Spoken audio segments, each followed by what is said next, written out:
Dude, we're already live. We are live. We are live. Okay, guys, welcome back to another episode of The Panel. Today's questions, we're going to dive into this quick, and then Landen has a quick bear story he's going to tell, and I don't know, Mike might share a bear story too, but recently there's been, in the U.S., there's been a couple bear attacks, and one fatality, and in Saskatchewan, a guy he had an incident with a bear as well. Now, the one in Saskatchewan was a black bear. The one in the 2 or 3 in Montana, they were grizzly bears. But let's just talk about that a little bit. So bear awareness, how to stay safe in the backcountry, conspiracy theory, ticks in boxes. Merino vs. Synthetic, battery or rechargeable for headlamps? It's a great question. Why are hunting units shrinking now more than ever? Oh, boys. We are going to get political with that one. But quick reminder, you guys, let us know what you guys want us to talk about on the panel. Get entered into that monthly draw for a grand prize of whatever it may be each month. It's going to be something different every month. This month is a vinyl harness. Next month, I think it's we're giving away a black gold sight. So they're 20th every month. We could even give away feet pics from me if somebody really wants them. Well, No, nobody wants that. I think everyone just turned off the live feed. Yeah, I think you're dragging that one out a little bit. Son of Oh, the bear prevention stuff. The thing is, I don't have grizzlies to worry about here. Well, you were just getting into a bear share story. The bear share. Yeah.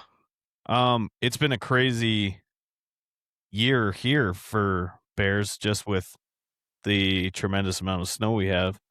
I can't take Kevin seriously at all right now, but that's okay. Not at all. You know why, boys? Because the sun never sets in Cool Land. That's where I am. Dreams are free, buddy. Dreams are free. Anyways, no, I was talking to one of my outfitter buddies, and with the amount of clients that they have coming through in that Blair? Yeah, it was Blair Mitchell. I like Blair. He's a stud. He's a good dude. He's dandy. He was telling me, so some of the clients, they kind of, they don't be too selective on bears. I mean, it's their tag and their experience, and some of them will take, a little bit smaller bears. Like how small? Well, I'm not going to say 300 pounder. Well, some of them were, ranging from on the low end, 150, 140 pounds, and to 190. But the interesting thing that he said, same weight as me. Yeah. Well, I bet you I could go toe to toe with a 190-pound bear. I bet you lose. I bet you would not look good after if you did win. No, I think those glasses would be on the other side of the room. But that 190-pound bear, the skull measured out at what the heck was it? 19 7/16. Wow. That's impressive. That would have been a massive bear later on. Absolutely. And then later in that same week, they had a 300-pounder shot that was 2/16 shy of that bear. So just crazy how, it's all relative. Question for you boys and for the listeners. Would you guys rather shoot a 300-pound or a 300-pound bear with a 20-inch skull, or 450-pound bear with a 19 7/8 skull? Is that it? That's a question for us. Yeah, that's a question for you, homie. I'm shooting the 400-pound bear with the 1/8 smaller skull. Lando? Like, I know 100% that it's. Oh yeah, it's got a tag on its neck saying my skull is 19 7/8. What are we talking square footage here? Square inches or footage? Footage. Oh, well, I'm just going bear size. Like, would you rather shoot a really big bear with a small head, or a I'm talking small bear with a big head? A 450-pound bear is going to probably square out at close to 7 feet, 6.5. Over 6.5 for the not book bear. Nice, me too. Mm-hmm. Body size matters. Mm-hmm. Absolutely, size matters. Yep, it does. Okay, in the spirit of that, Mike, did you want to touch on anything on bears? Because I killed a much smaller bear than what Landen's talking about. Is that where that was going? No, dude. I just thought maybe you wanted to share your story. It's not measuring. Yes, man. Even though I said size matters, it's not always about the size. So the bear I killed, I'll actually give a 1 minute story. The bear I killed, I've never had more adrenaline on a hunt in my life. I was sitting there on the bait, on the ground, no ground. You were sitting blind. on the bait? I was sitting on the bait on the ground. I wasn't physically on the bait, because we don't have a barrel, so I wasn't rodeoing it. I was 47 yards away from the bait as the crow Holy flies. dude, that's a long way. 47 yards. So far? Rifle hunting, buddy. Oh, okay. And I had my back against a tree, and I heard the bears coming in. And you guys know I had satellite text. I was texting you.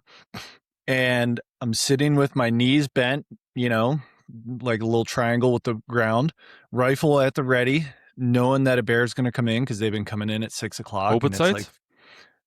No, it's like 5:50. And I just glance over to the right with my eyes, and the bear I killed was walking 15 feet to my right. And exactly like that, the bear walked in front of me, made a 90-degree left turn, and I have pictures of this. It laid down 10 feet, literally 10 feet, because I paced it off 10 feet in front of me and stared at that bait to make sure the actual big boar wasn't on it or coming in. And it laid there for 2 minutes. It laid there long enough for me to text the guy that helped put the bait in. This bear is 10 feet in front of me laying down. I couldn't even click the safety off the rifle because it would have hurt it.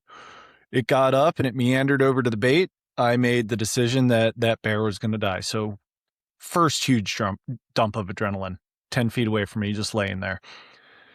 It gets in position. I put one right where it needed to go, right through the chest cavity. Instead of the bear dying right at the bait, which is super good, it took off sprinting, and it's about 85 yards topography, 47 as the crow flies. It dropped down, it dropped up, and it was sprinting right towards me as fast as it could with a bullet through its chest. So much so that when it got about 15 feet from me, I was still in that position, and I proclaimed with a lot of vivacity, what the just screamed, what the fuck?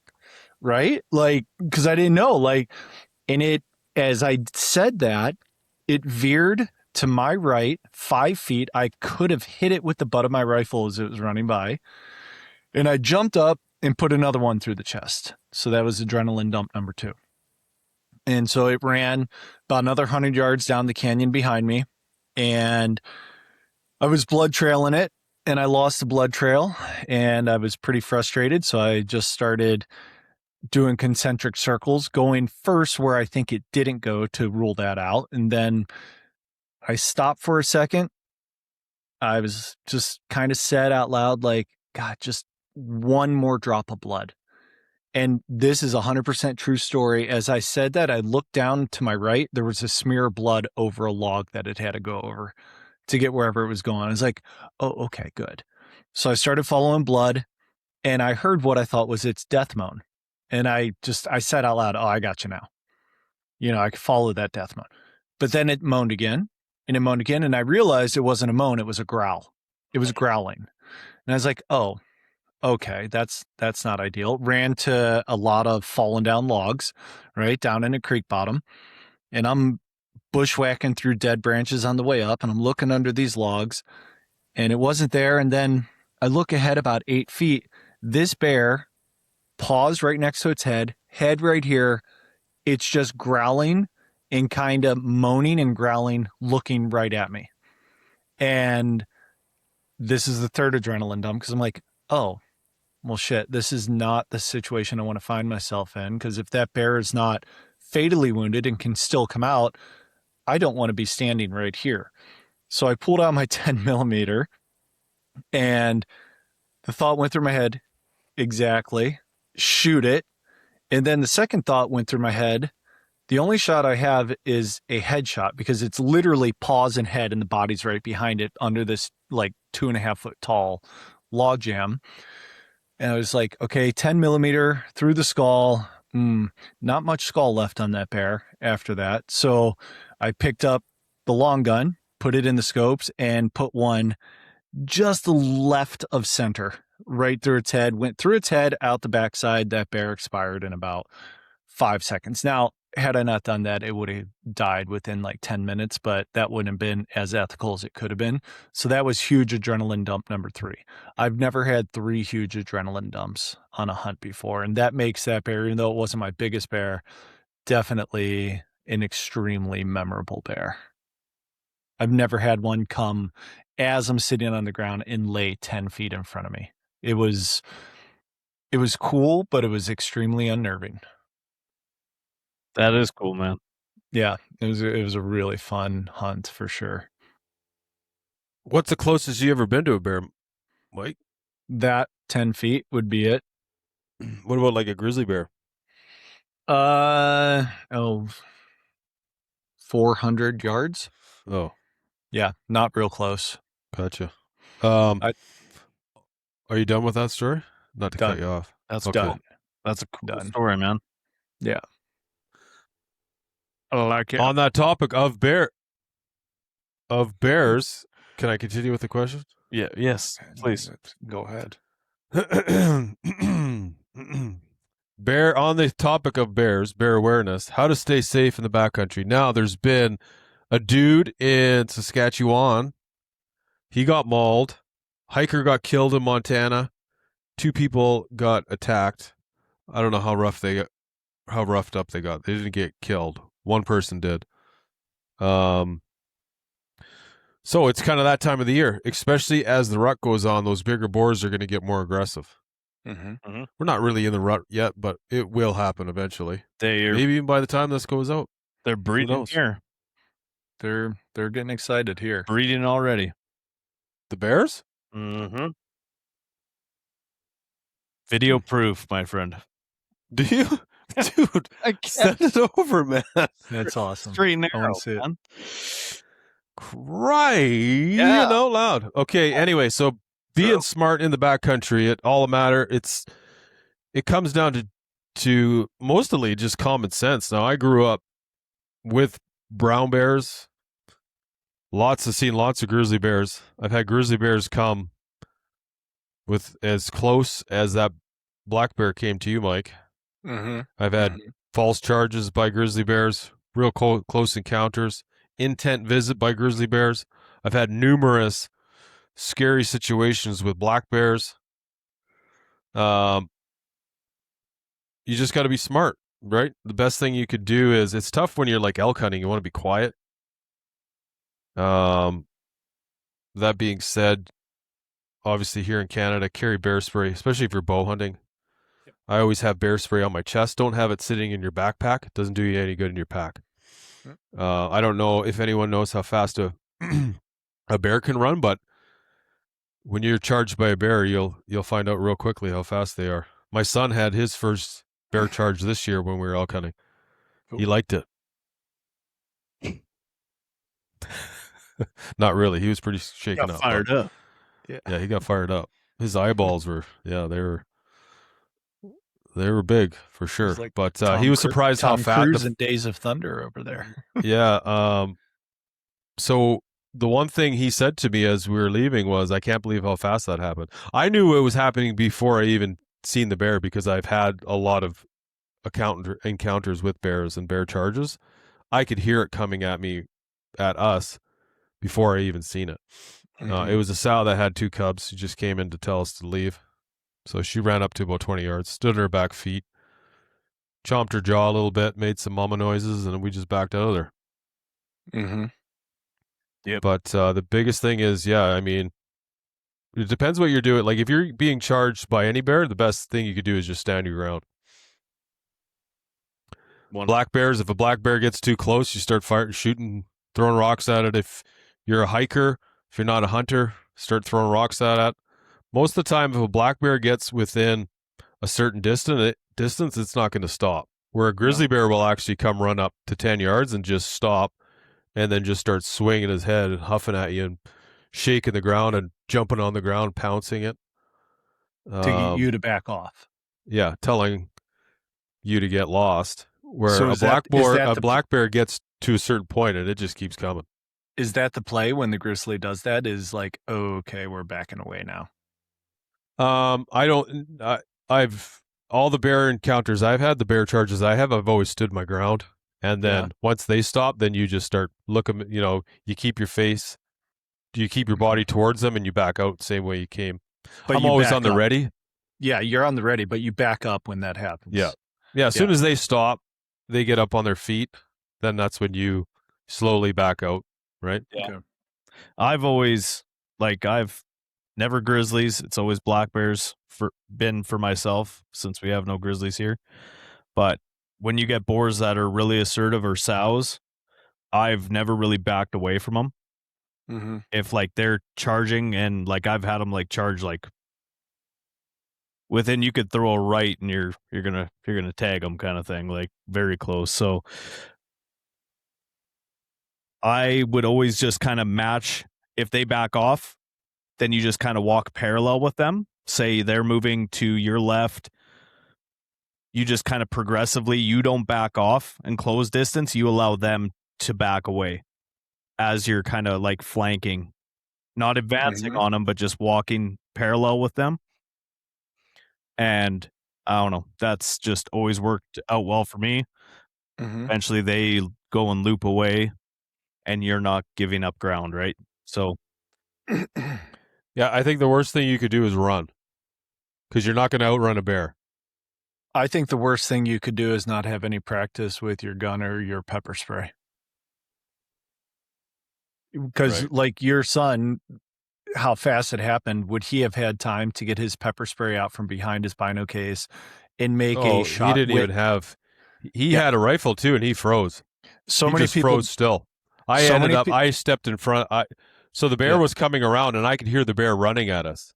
Yeah. And I instantly knew what was happening because I heard I first heard the cubs running up the tree, and then I heard the mom running at us. So I grabbed Wyatt and I put him behind us, and then we sidestepped to high ground. And then I started yelling at the bear, and then about 2 seconds later, the bear appeared, and she jumped up on her back legs. And I already had an arrow knocked, and if that bear was coming any closer, it was going to get an arrow sent. So many people down here will carry, oftentimes, the inappropriate caliber for... Lando, how do we get that chat going? I can't open it. Sorry. I saw one guy hop in. Sorry, dude. Yeah, keep going. Go, buddy. So I think they'll carry a gun and think that that's safe, but they don't ever practice getting their gun out of their chest holster behind their binoculars, which I think is where guns should be carried for easy access. Because if it's on your backpack belt, if you're in Canada, you don't be carrying a gun. Absolutely, but I'm talking in the States. But people can't get it out fast enough, and then they get it out fast enough, and they're more likely to hit a squirrel 30 feet up in a tree than they are to hit the bear that's 10 feet in front of them. It's just, firing it all over. So I think that parallels pepper spray. It means you got to go buy a couple cans of pepper spray, but I think you need to practice a couple times. So the way I have it, when we're in grizzly country, or if I'm bow hunting for elk, my pepper spray is on my side and it's pointing straight out. All I have to do is flick it, and I can push the trigger like this, and it'll go off my bino harness. Yeah, it'll go. And that's fine. But I'm sure you have practiced with it at some point, whether purposely practiced or at a bear at some point. I think practice is the key. I mean, and check your canisters. Make sure they fire still every. Make sure. Do canisters expire? I don't even carry a canister. They do expire, but just because they expire doesn't mean they're not good. It's not like they're not potent. They'll just stop from firing. So what I do is I take them outside. Obviously, don't do it into the wind. And just give it a little squirt. Make sure it works. Put it back. good to go. That's what I do. If it's 3 years old, I'll just go buy a new one. But if it's like last year or the year before, I'll still use it. Well, and that comes down to practice with whatever you're using. I mean, you practice with your gun, you practice with your bow. I mean, those are to kill things. So not necessarily save your life. Practice with your gun or your bear spray if you're in Canada. Once in a while, it could make a huge difference. And know the signs too. You can tell when you're in a place with a lot of bears. Oh, absolutely. Absolutely. Yeah. So for the hiker, I mean, I don't know, man. Hiker's tough on trails. I mean, if you're just not hunting and you're just hiking, if you're out recreating, I think you need to be carrying bear spray. You should also be making a lot of noise. If you're not trying to be stealthy, why would you not, right.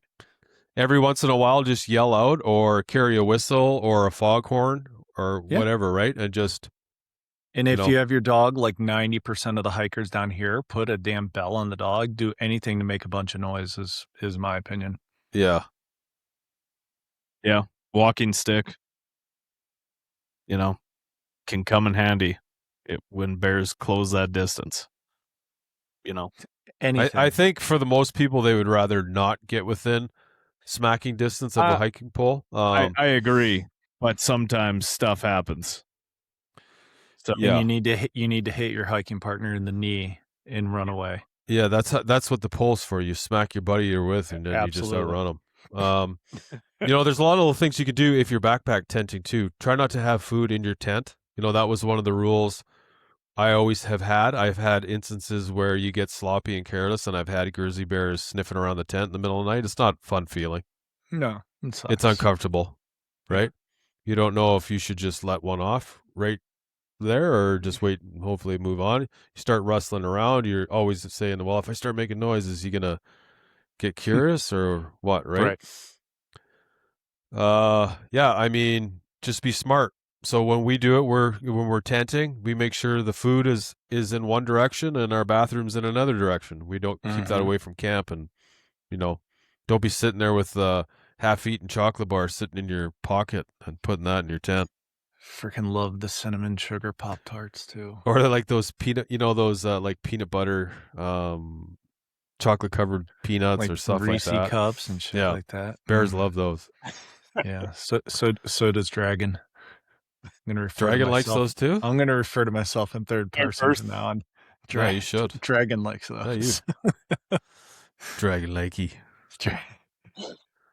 Yeah. And then I mean, like I said, just be smart, man. If you see a bear and you're not interested in it, just let it be known that you're there. They will leave. For the most part, bears are going to know you're there before you even know they're there, before you even see them, before you even hear them. Most of the time, especially with grizzly bears, most of the time, they're going to leave and you're not even going to know you're around one.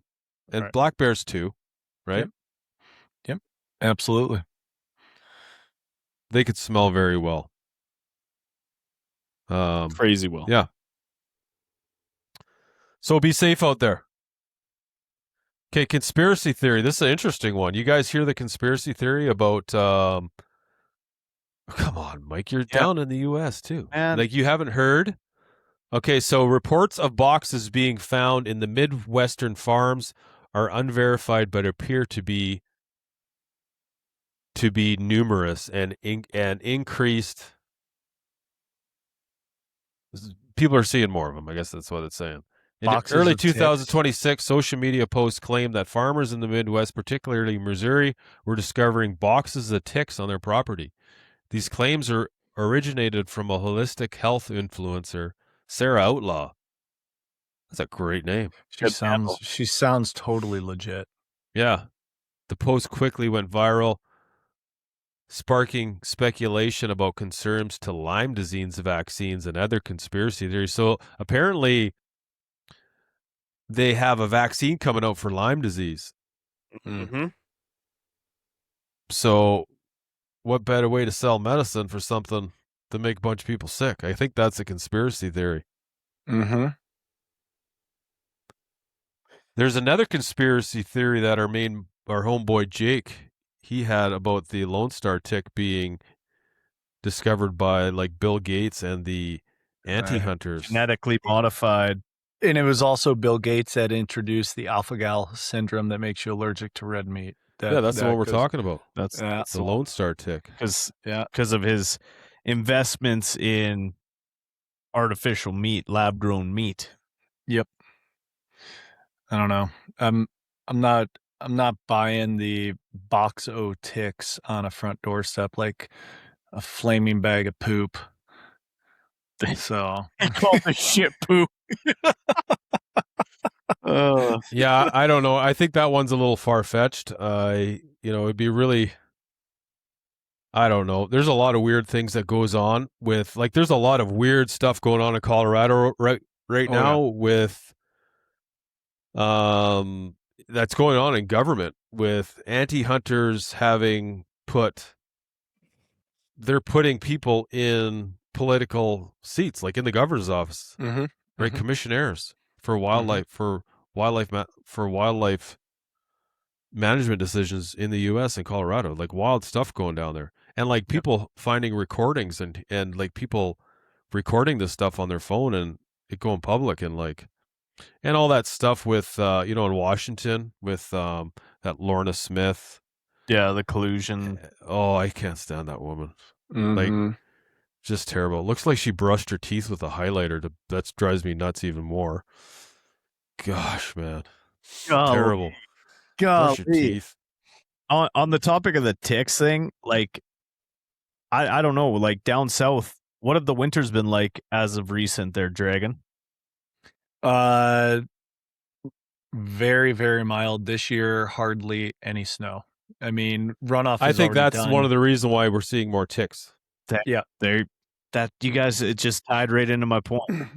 Because of the mild winters are not killing off a lot of the ticks, especially here in British Columbia. Like, do ticks there's die a off lot in of the winter? moose that are dying from ticks. Is that the life cycle of a tick, that they die in the winter? No, but the harsh, like the real cold winters is what keeps the population in check. Because outside of like possums and I guess chickens and turkeys, they don't have a lot of predators. Yeah. Like, there's not a lot of stuff eat ticks. I mean, right. I think they're also a pretty crafty little arachnid, those things. They don't serve actually a purpose in the ecosystem either. I mean, like, they're not the primary food source of chickens and shit like that. Like, I truly think it's the one animal you could eliminate from the ecological landscape and not have huge repercussions. Like, well, I mean, they're like, you see the stuff they're doing to the moose. You see them killing those moose calves. Yep. Yeah. It's absolutely horrible. Like, what a way to go. Yeah. I seen a snow white moose actually last week coming back from baiting, just disappearing into the bush. Ghost. Like, it was starting to ghost pretty bad. Yeah, they call those. Yeah, those.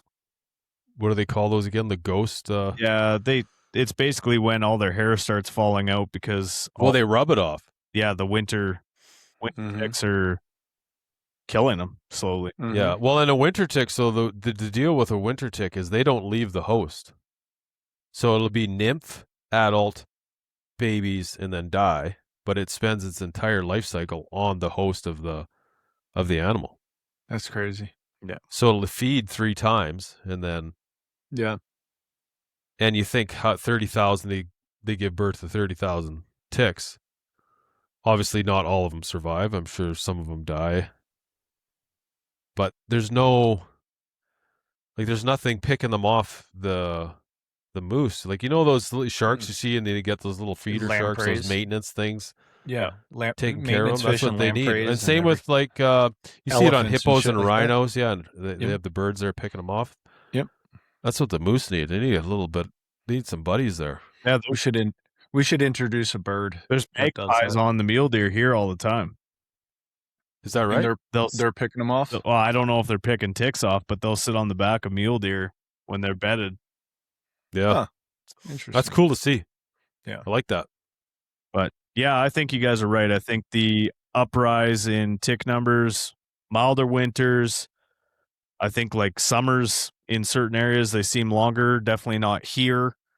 The continual expansion of people just being in the outdoors and, city centers expanding, maybe it's more condensed into those areas. Speculation. Mm-hmm. But Yeah. Interesting. I think it has to do with the winter. I think it's the mild winters are creating the abundance of ticks. I think they're going to get to a point where they're going to have to do something with them. They're going to have to start spraying for them or knock them down a bit, because you see, like, even those snakes are getting infested with ticks and stuff. Yeah, That's an they get animal I up thought the would scale. never even have to worry about ticks. Yeah, they'll get on lizards, snakes, anything. They'll get on under the scales and dig in. Wild, man. Mm-hmm. Parasites. Yeah. Wild stuff. Merino versus synthetic. What's your guys' favorite? Lando. Okay. This one's tough because I have lots of both. And What do you prefer? In the colder seasons, I prefer merino. Why? I just feel like it wicks moisture better. And in the colder season, you want moisture wicking. Interesting. Well, when you're hiking into a deer stand, it doesn't matter how many vents you have open, you sweat. Okay. And then you sit for 5 hours, you get really cold when you're wet. Mm-hmm. So that's one thing. I feel like, man, there's a lot of pros to synthetic. It's a little bit cheaper. Typically. I mean, you can get some pretty rank stuff. I find synthetic is more durable if you're going to be using it as an outer layer. Doesn't get all that little tathery how you doings. I agree. But that being said, you look at a bunch of these more higher end brands, they're doing a lot of those blends now with different nylons and stuff like that. That merino blended with the nylon, it's pretty durable stuff. It's good stuff. So I'd have to say hybrid would be my go-to. But yeah, I think there's a lot of really good stuff. Like, I am in love with Smart Wool. Yep. It's good stuff. Yeah. I used to just be 100% wool dude, but then I love the Smart Wool. Like, I like merino for sure more than synthetic. If I was going to buy merino or synthetic, I go with merino all the time. Sure, you pay, like, there is obviously a give and take. There's sacrifices you make, but I don't get hung up on smell and stuff too much, right? So I play the wind. Yep. But I love that new, like, the Smart Wool. I wear their leggings, I wear their socks and their tops, and I love it. I wear them year round too. Like, even when we were turkey hunting, I was wearing Smart Wool. Yeah, you seen it? I seen it. Broad daylight, point blank. Yeah, seen it. I seen it, and I wish I could unseen it. You know what? The worst part about that is I didn't bring long johns, and I'm like, dang. Dragon. Yeah. What are you feeling? What's your go-to? I am merino all the way. I don't care about the smell that it produces, besides the fact that I don't personally like the smell it produces. I'm like Kevin, I play the wind, but damn, sometimes I end up stinking so bad wearing that synthetic stuff that, like, it's difficult.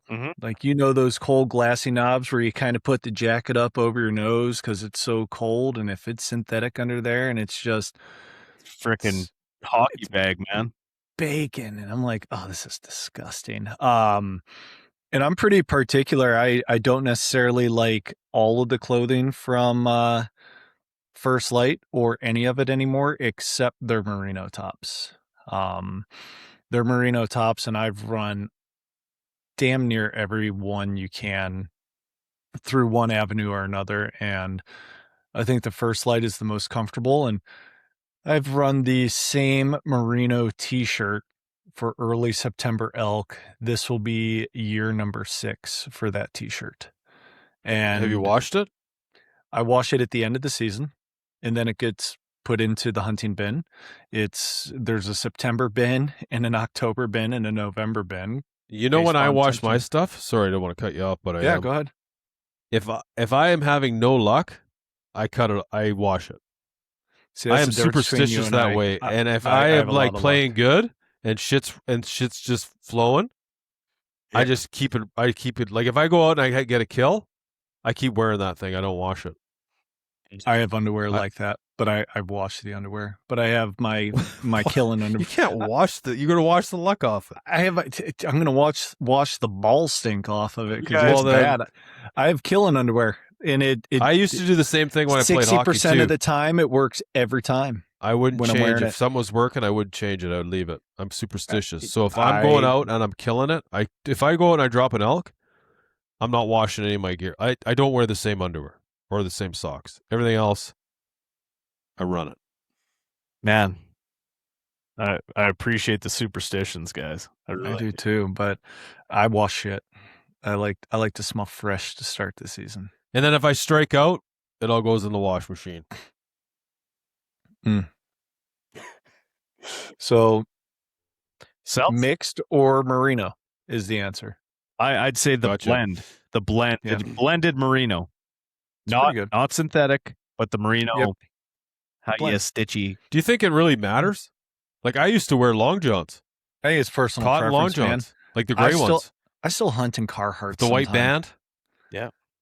I mean, you'd be 70% of my deer season are in brown Carhartts and a red Duluth Trading Company flannel, like heavy insulated red flannel. Like I think that's a question for another one. Solids versus camo, and is the $200 That's species camo specific. worth it? I think you gotta. I think sometimes certain animals they definitely warrant wearing camo. I think it's all superstition. Another time. That'll lead to another question. Another question. I'm writing it down. Write it down. Battery or rechargeable headlamps? I love this because I recently switched from rechargeable. I went all in one way, and then I dabbled in something else, and then I went back to my original thing. It's like that little bit in college. You just try it for a little bit, and then you go back. Yeah. Right. Well, good thing I didn't go to college and didn't have that. I didn't go to college either. I just heard about it. I think everyone who went to college tried something along those lines. Dragon, How was college? You? Are we talking about fat girls here, or what are we talking about? I got lost in the thing. I was having memories. Right. Yeah. All of a sudden, Anyway, the locker room symbol came up, and Mike just got a flashback. I'm like a flashback here. Hold on, I got to come back to reality. What are we talking? What was about? that show? Essential Intelligence. Did you see that with The Rock? And he gets thrown out in the gymnasium, and he's butt naked. Beautiful singing voice. Beautiful singing voice.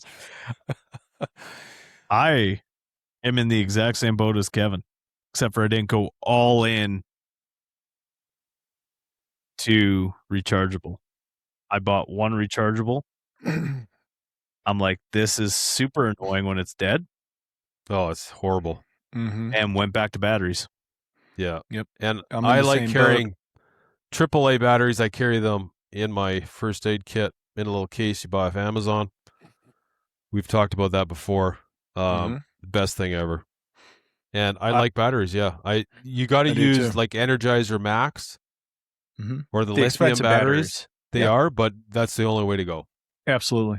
And I always, so after I'm done using my headlamp for the hike in, and maybe this is just me, but I take one, if I have time, like set up at a glassing app or whatever, and I know I'm not using that headlamp again until last light or whatnot, or the next day, I take a battery out of that headlamp because inevitably somehow that headlamp gets turned on, even if it's a switch or whatever. And if it's missing a battery, then it doesn't turn on. You don't have a locking? Yeah, you need the locking one, man. You need to. You got to get a lock-in. I'm using We're going to talk. When we're done here, Mike, you and I are going to have a little heart-to-heart here. We're going to sort some stuff out.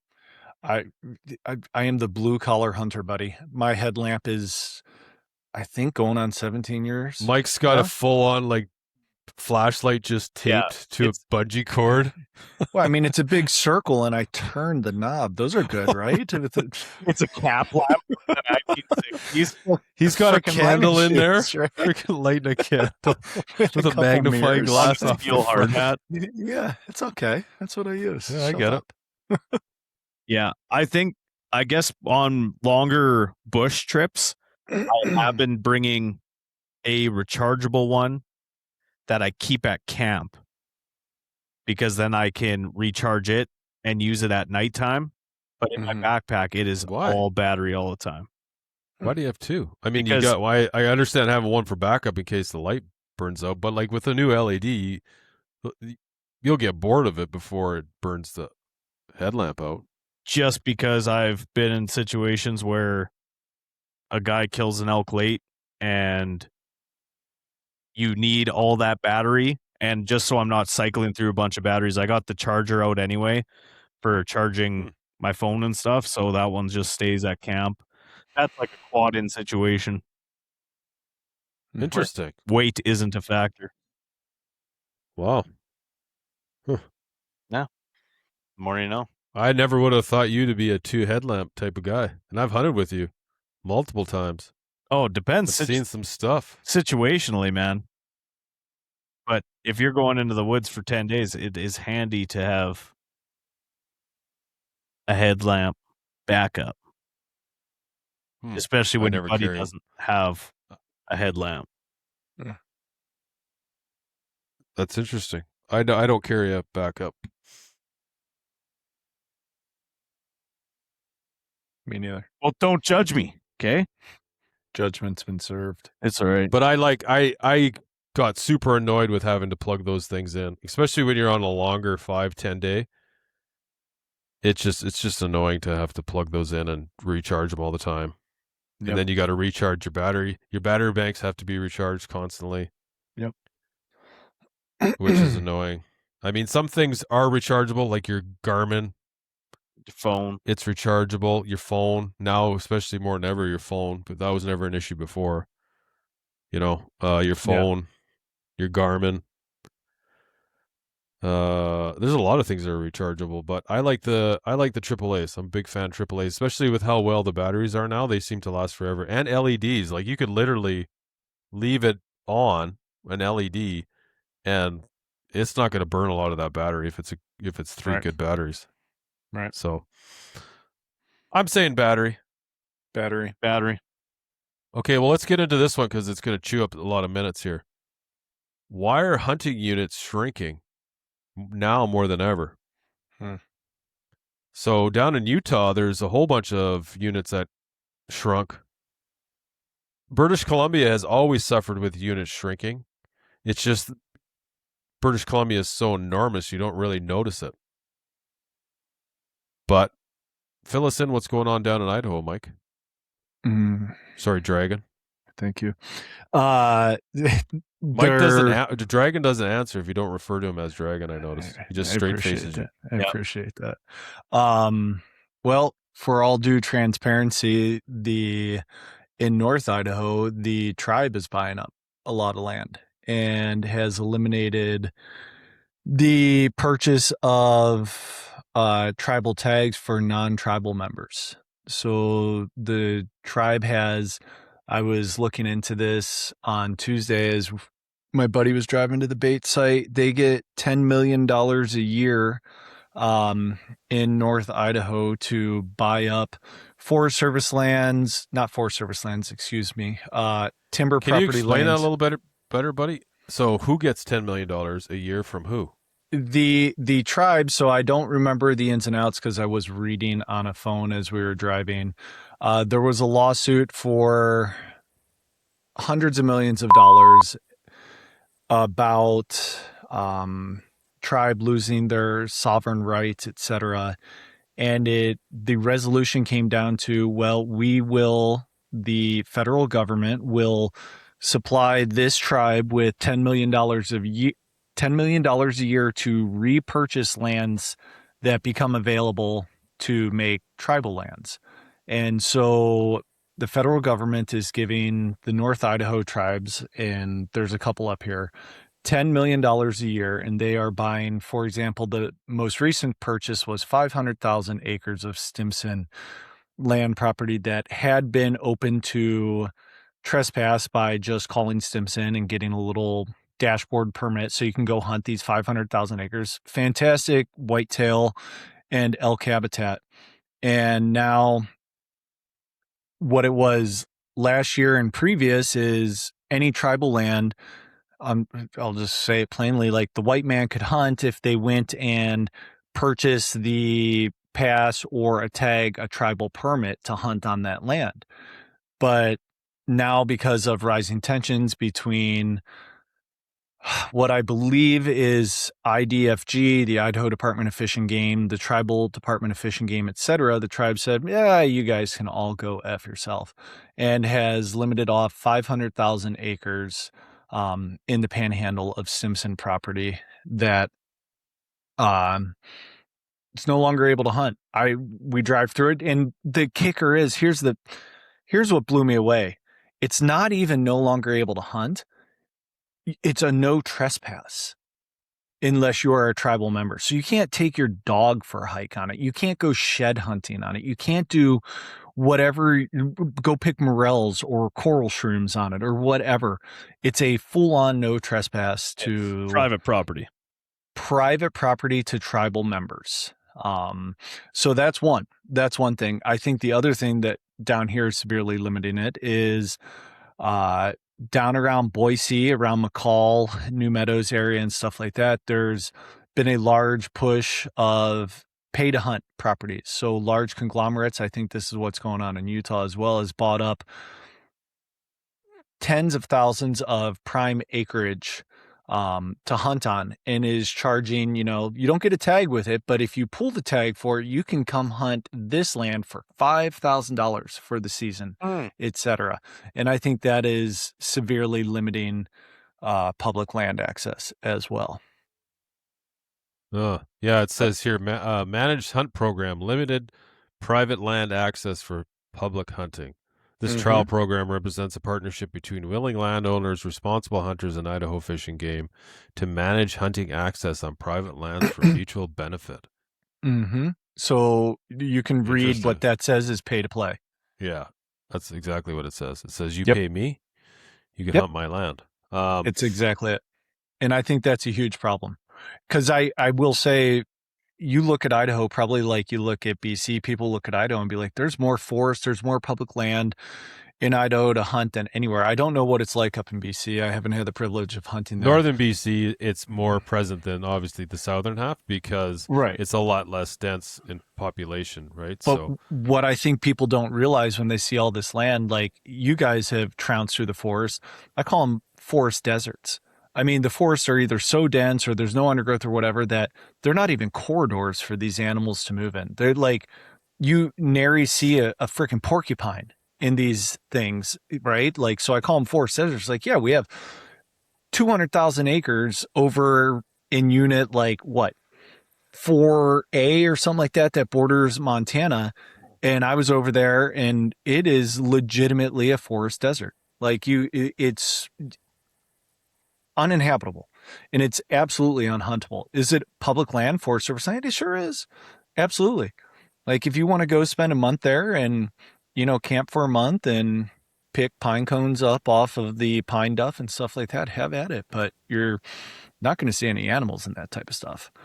So I rule that out. But I think to get to the question directly, the limitations involve the pay to play and the purchase of a lot of although they were private lands, they were timber company lands that the general public was able to hunt, whether you were a tribal member or non-tribal member, with just a permission slip, has been eliminated. A lot of it has been eliminated. Not all. But there is rumors in 3 years that the Potlatch Corporation is pairing with, and I forget the name, a private land equity partnership that manages most of those, as Kevin, you just read, pay to play down around McCall and New Meadows and things down off of Highway 55 and 95, about 3 hours south of here. They're pairing with them, and Potlatch is a traditionally fantastic area to hunt with the clear cuts and things along those lines with the forest right next to it that they leave. And if the writing on the wall is there in 3 years, that will become all pay to play if that company buys equity into Potlatch as well. So I definitely fear for Griffin that when he's 15 years old, it's not going to be a lot of public land for us to go hunt. Or if there is public land, and there will always be public land for us to go hunt, everybody else that doesn't want to pay $3 to $5 to go hunt a little parcel of land is also going to be on said public land. So it's going to be, hunting a 10,000 acre parcel with, 50 to 70 of your favorite friends that you have no idea who the hell they are. Mm-hmm. Mm-hmm. Yeah, I mean, in BC, it's pretty wild what goes on here, and a lot of it you don't notice. Like, if you look at like that Tahltan Nation up in British Columbia, they were handed 95,000 square kilometers. I'm pretty sure it was something like that. Let me look it up here just to double check. That's crazy. It's a couple miles. Yeah, 95,900. So almost 96,000 square kilometers. And I think British Columbia is around 950,000 square kilometers. So that's basically they were given 1/10 of the province. Yeah. Think of that. Yeah. Mind blowing. And it's just happening more and more and more, and it's kind of shrinking people's access. So like there's Joffrey Lakes. That's a provincial park ground in British Columbia, and that is the First Nations are shutting that down to access, so taxpayers can't go and recreate there. Yeah. They're saying they're doing ceremonial stuff there. To me, all of this is just a ceremonial crock of shit. I think. I don't know. You're only going to get so far before people start being like, hey man, like enough's enough. I think you started to see that with this stuff that went on down in Vancouver, especially in Richmond. Yeah. And more so in the Lower Mainland in general.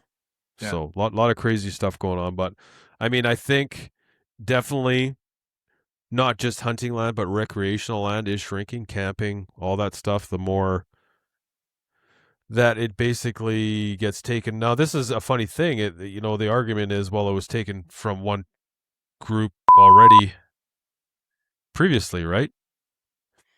Yeah. Now we're just getting it back. But I don't know. Like, yeah, it's hard, man. That's difficult to navigate.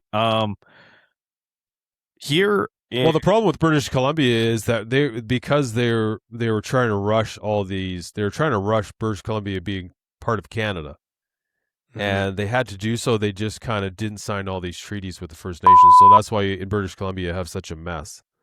But at the end of the day, British Columbia is British Columbia, and the way I look at it is, if you were going to govern, if you were going to be self-governed, if you were going to be your own entity outside of British Columbia and Canada, then you have to do what every other form of government has to do, right? You have to start thinking, if you're going to sit there and say, well, we don't have to abide by the laws of Canada or this and that, well, what are you doing for military defense? All this stuff. Like, where's your money coming from? Where's your resources? Like, why are you asking for money from a government that you don't have to, that you apparently don't fall under the umbrella of?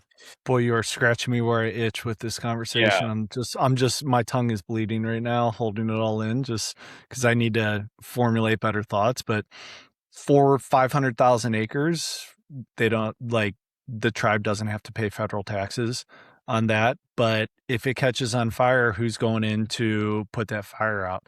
Not the one little fire truck that the tribe has. I promise you that. Like, it'll be all of our resources and all of.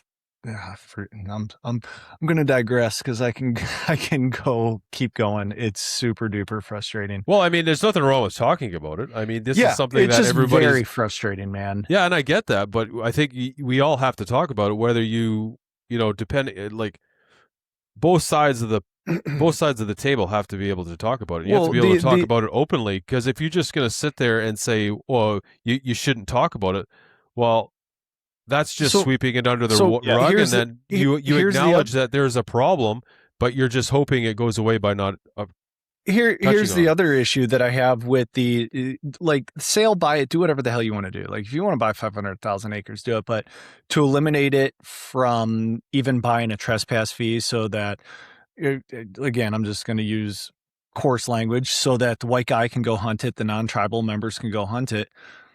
Okay, fine. But then that's the only land that the tribal members can hunt. But that's not the case. The tribal members have the ability, at least in this area, I don't know what it's like up there, they can shoot. However you think it is down there, it's worse up here. They can shoot, and I'm probably going to butcher this, so someone's going to jump on and say this guy's full of S, whatever. They can shoot any animal they want with any weapon they want on any land they want, any time of the year they want, because they will be providing for their family. I know for a fact that they have gone out recently and have taken elk off of my buddy's 50-acre parcel, that cow elk that were there with rifle recently. They shoot them with spotlights, etc. But because they're a tribe, there's not a damn thing that can be done. So tell me how we can't buy a trespass fee to go hunt that land.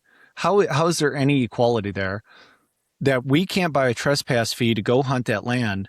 But they can pull up at 10 o'clock at night when the kids are in bed, spotlight a herd of elk in somebody's front 50 acres, and plug a couple to take it back to their family. I'm so confused on everything. And I don't think I'm going to be able to explain the rationale of some of the way that the governments in Canada and the U.S. have handled laws with First Nations and traditions. Mm-hmm. Their traditional methods of hunting aren't how they hunt now. They're just not. Correct. I think the problem is it's gone so far, and you have race-based laws in both Canada and the U.S. And I think that's where you get into a problem when you have race-based laws. I think if you're going to listen, if you want to move to Canada to better your life, if you live in some place in the world and it is absolutely horrible, you have 3 young kids, and you want to better your life, I have absolutely no problem with you moving to Canada and trying to create a better life for you and your family. But that being said, if you're going to come to this country, number one, you have to learn how to speak the language of this country. You can still believe in anything you want. If you're from India, Vietnam, wherever, China, you can believe in whatever you want, but you have to be okay with the traditions and the celebrations of this country, and you have to work the culture of this. Country, and you have to work. You can't come here and expect a handout. If you're gonna, like the Irish that settled in the East in the early, turn of the century and earlier than that, they worked their bag off to provide. Right? They came in off a ship, and a lot of those people did, but they worked hard to get it. Now listen, if I went to Germany or another country to better my life, number one, I would learn the language of that country, and I would work. I wouldn't look for any handouts, and I would work my ass off to provide a better life for my family. And I know people who've moved from the Ukraine and have worked damn hard to build a life, a better life for their kids. And that is awesome. I have no problem with that. That being said,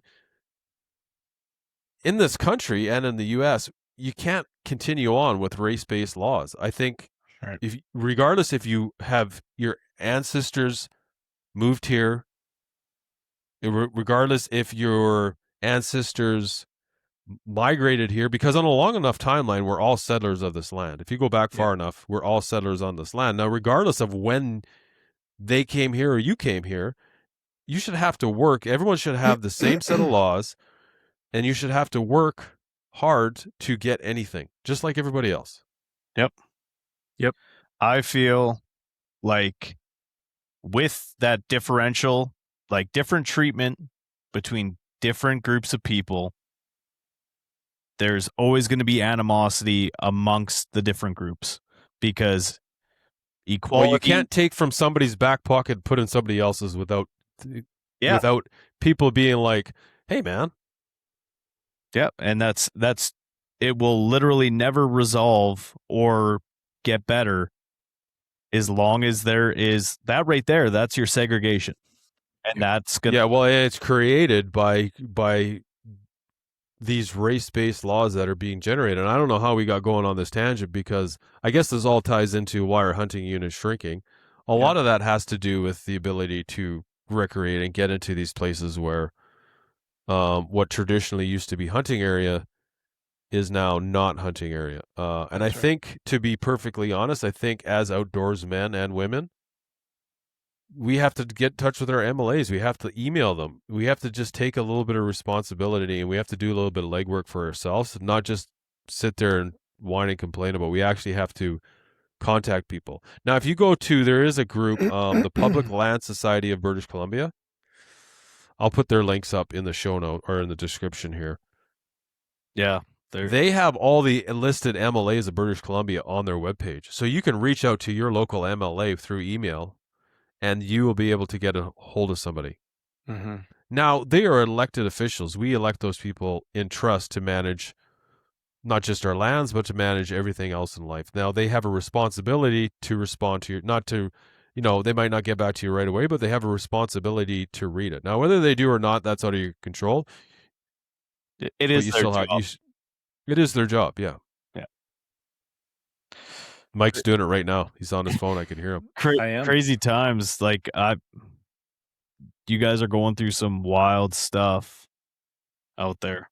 And in BC is on a whole nother level of weird, wild crap going on with this province and everything. It's got to the point where it's like, okay. Like, even on your BC assessment now, if you have any land titles or stuff, land claims on it, it's well known. And it's going to be really hard to, a lot of the banks aren't going to give you mortgages and stuff. It's wild. Like, all those people in Richmond, they were told that the banks, some of them were told that the bank would not renew their mortgage. Mm-hmm. And then the government stepped in and said that they were going to do it. But why is it on the taxpayer to pay for somebody else's house? Right. Yep. I mean, I guess it's a loan, but still. Well, and another thing I was going to add to this, pivoting. Yeah, pivot. Is, you got mining, which is a big thing coming in. That's pinching. You got oil extraction and stuff like that, which is resource extraction in general. That's a broad thing that's happening all over the place. Boys, we're getting deep here, man. So, we got a lot of things that are going against our hunting areas, public lands. Yeah. Mm-hmm. Because ultimately... Well, and I think it's important, too, that this is my kids are 5th generation British Columbians. They have a right, in my eyes, they have a right to fish and hunt. 100%. No, it shouldn't be a privilege. It should be a right. That's right. Correct. We only eat food that we harvest. We only eat meat that is harvested by us. We don't buy store-bought meat. My wife, don't get me wrong, occasionally she buys chickens and, whatever. We get some of those. Sometimes, if we're in a restaurant, we'll have a burger. Mm-hmm. But for the most part, it's whatever we harvest is in the freezer, and we live off that for our protein. Yep. Same. Yeah. Well said. Well said. I don't know. Weird times, gentlemen. On that note, let's wrap it up. Another panel. Everyone, make sure you comment below. Let us know anything you want us to talk about. Man, we just can't seem to give all this stuff away. We got a bunch of swag. We got some boots. I'm going to got start some entering sites. the giveaways. I'm going to do that. I'm going to enter the giveaways. He's got a bunch of fake accounts. He's just going in there. 73 Dragon aliases. Dragon 32974. Hey guys, look at all my new stuff. Next time we see him, he's got a bino harness on. He's shooting a sight. Yeah. 4 pair of Aku boots. Whole bunch of hunt swag stuff. New backpack. That'd be great. Looking good. Yeah. Man, this is good awesome. about this. Well, I guess if you're the only one who's putting in anything in the comments, it is what it is. But all right, guys, subscribe, get in there. And yes, and make sure you guys, this live is on the Hunt Source channel. Make sure you go over to the Hunt Panel channel. Hunt Panel channel, baby. The Hunt Panel channel, and subscribe on the Hunt Panel channel, because these are going to be switching over to only on the Hunt Panel. And also, if you are watching this, if you got an iPhone, go to Apple Podcasts. Yep. Yeah. Mm-hmm. Fine. Good. Type in the Hunt Panel. Follow, subscribe to that, please. If you want to leave a 5-star, that helps us a lot. Yeah. It would be awesome. And if you have an Android, go to Spotify, Podbeam, iTunes, iHeart, all the other ones. Yep. Wherever you get your podcasts. Well said. Okay, guys. Till next one. See ya.